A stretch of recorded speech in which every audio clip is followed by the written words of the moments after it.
আমি হইলাম শশা, আমারে গিলছস, এখন তোর পেটের দাম আমিই ছুটামু। লুঙ্গি পরা এক শসা বেলচা হাতে নিয়ে দিচ্ছে পরামর্শ, তাকে খেলে নাকি দ্রুতই ঝরবে চর্বি। তুই তোকারি করে ফেসবুকে রসুন, করলা, লেবু আর নানা ধরনের ফল ও সবজি দিচ্ছে স্বাস্থ্য বিষয়ক পরামর্শ। দারুচিনি খাইছস, তাই তোর মাথার ব্রেনটা একটু পরিষ্কার কইরা দিতাছি। নিয়মিত শাকসবজির পরামর্শ বিষয়ক ভিডিও সামনে আসায় বিরক্ত হচ্ছেন অনেকেই। সোশ্যাল মিডিয়া ব্যবহারকারীরা লিখছেন, লাইফে একদিন খারাপ দিন আসবে জানতাম, তাই বলে লুঙ্গি পরা শসার গালাগাল শুনতে হবে এটা ভাবিনি কখনো। ফেসবুক ব্যবহারকারীদের অনেকেই একদিকে যেমন বিরক্ত হচ্ছেন ফলমূলের এই তুই তোকারি নিয়ে, তেমনি বিশেষজ্ঞদের শঙ্কা, ছড়িয়ে পড়ছে বিভ্রান্তিকর তথ্য।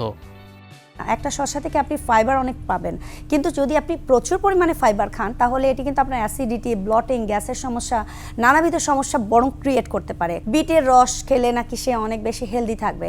তো দেখেন, বিটে কিন্তু প্রচুর সুগার আছে, এটি কিন্তু আমরা অনেকেই জানি না অথবা ফেসবুকের এই ট্রলে কখনো দেখি না। বিট খেলে আমাদের রক্ত হবে, আমাদের অনেক ভালো হবে, আমাদের ইমিউনিটি পাওয়ার বুস্ট হবে, এইটা দেখে যদি আপনি এখন বিট খাওয়া শুরু করে দেন তাহলে ফ্যাটি লিভারের পেশেন্টের কমপ্লিকেশন বরঞ্চ আরও বাড়তে পারে, কমার কোনো সুযোগ নেই। আমি লাউ, আমার কোনো শত্রু নাই। পুষ্টিবিদদের মতে, ভিডিও থেকে শিক্ষা নিয়ে শরীরের জন্য উপযুক্ত নয় এমন খাবার বারবার খেলে হতে পারে বিপদ। মনে রাখতে হবে, সব মেসেজ কিন্তু সবার জন্য না। একদম চোখ বন্ধ করে এইগুলো বিশ্বাস করা ঠিক হবে না। অবশ্যই যাচাই বাছাই করুন। অবশ্যই বিভিন্ন হসপিটালে বিভিন্ন পুষ্টিবিদ আছেন, বিশেষজ্ঞ ডক্টর আছেন, তাদের সাথে কথা বলুন। কারণ প্রত্যেকটা খাবারই তার প্রত্যেকটা মানুষের জন্য ভালো বা খারাপের একটা নির্দিষ্ট মাত্রা আছে। ঠিক আপনার জন্য কতটুকু জরুরি সেটি কিন্তু নির্ভর করবে আপনার বয়স, লাইফস্টাইল এবং কমপ্লিকেশনের উপর। ওই মামা, মুখে এত কালো দাগ। মূলত কৃত্রিম বুদ্ধিমত্তা বা এআই প্রযুক্তি ব্যবহার করে তৈরি হচ্ছে এমন ভিডিও।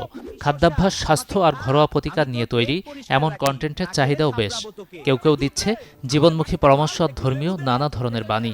ভাবি, আমি চাল রে, আমাকে একটা চামচে নিয়ে। ফল ও সবজির এই ভিডিও দ্রুত জনপ্রিয় হওয়ার পেছনে রয়েছে বেশ কয়েকটি কারণ। রসিকতা করে উপস্থাপন করা হয় ভিডিওগুলো, আর ভিডিওর পরিধি ছোট হওয়ায় দ্রুত শেষ করতে পারেন দর্শক। যদিও কোনো কোনো ভিডিওতে রয়েছে আপত্তিকর শব্দ প্রয়োগ। সবকিছু শুকিয়ে দেবে, দুর্গন্ধ দূর করবে। বিশেষজ্ঞদের মতে, স্বাস্থ্য বিষয়ক এসব কন্টেন্ট তৈরির ক্ষেত্রে মানতে হবে নিয়ম। কার শরীরের জন্য কোন খাবার উপযোগী বা কে কতটুকু মাত্রায় খাবেন তা যেমন জানা জরুরি, তেমনি মানার ক্ষেত্রে চিকিৎসক কিংবা পুষ্টিবিদের পরামর্শ গ্রহণ করতে হবে। বেগুনি, তোমার সর্বনাশ করব আমি। গাজী আনিস, চ্যানেল 24। আমাকে খাওয়ার আগে সাবধান।